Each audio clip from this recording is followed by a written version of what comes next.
On this episode of Happy Appy, things get a little real. It seems that anyone learning the truth about the show is being targeted. Better be careful. February 27th, 2011. Episode 10 was corrupt, to say the least. It started up, but it had no audio. And the first part was so badly compressed that it was hardly viewable. The next part was just plain static for the rest of the video. Great. A missing episode, I thought. Episode 11, called Happy's Trick, was actually watchable. The intro was just some weird, offbeat carnival music, with Happy doing his death smile at the camera. The episode began with him in his van, driving on a winding road. As the episode went on, scars started to appear on his body. Eventually, Happy reached the playground where many children were at play. He jumped out, looking like he was ready to abduct all of them, and said, "Hey kids, who wants to see Happy do a magic trick?" Like brainwashed zombies, the kids cheered and ran into his van. Happy closes the door and drives away from the playground.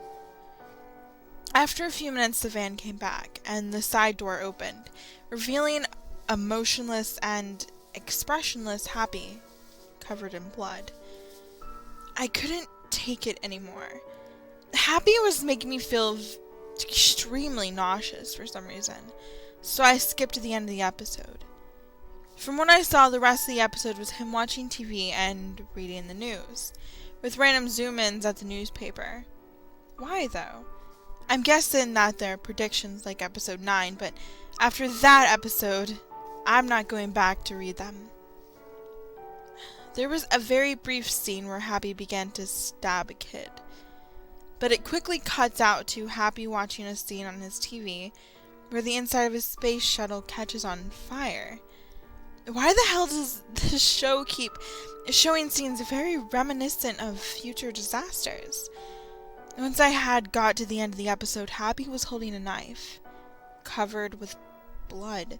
The camera began to pan down to the table, which had a hand with cut marks laying on it.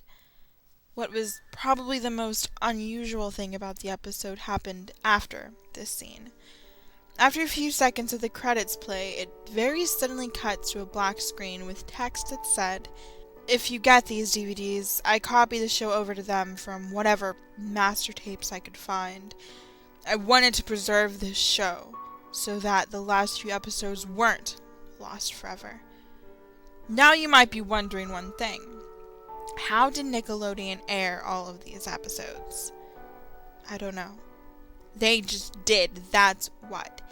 If you want to know more about the show, including its fate, see me, Casey. Thankfully, I had a good grasp on whom Casey most likely was. Kevin Seward Christensen, a friend of mine. It wouldn't be out of the question when I first met him. He did mention something about working with Nickelodeon until the end of the millennium. Wanting to learn more about the show's fate, I went over to his house. What happened when I got there was, to put it bluntly, odd. When I got to his house and rang the doorbell, nobody responded. The door wasn't locked, so I decided to come in the house and see what's going on. I heard a middle-aged woman crying upstairs, so I ran across the living room and up the stairs to see what was going on. Kevin's wife was in their bedroom, crying at a framed portrait of them together. I asked her what had happened to Kevin, and she replied with a very odd answer. "Last night, someone or something took him away in his sleep.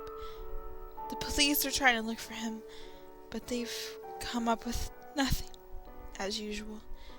They've questioned me and searched our house for any evidence, but there's none, except for this scrap of paper." She reached into her pocket and pulled out a folded piece of paper. I unfolded it, and it revealed itself to be a low-quality photograph of a scarred Happy Appy during the natural scene. While I was at their house, I asked her how those episodes had managed to get aired on Noggin. This man had drugged the producers. He was going to... She only managed to say that much before bursting into tears. I could only think that whoever that man was had kidnapped Kevin on the 26th.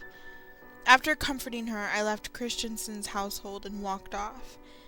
Once I started to get near my house, I was startled by the noise of a gunshot nearby. I instantly ran to my house, fearing that whoever kidnapped Kevin was trying to chase after me. Before I closed the door, I took one last glimpse at the bushes on the other side of the street. In one of them was a mutilated arm, with an unknown figure standing behind it.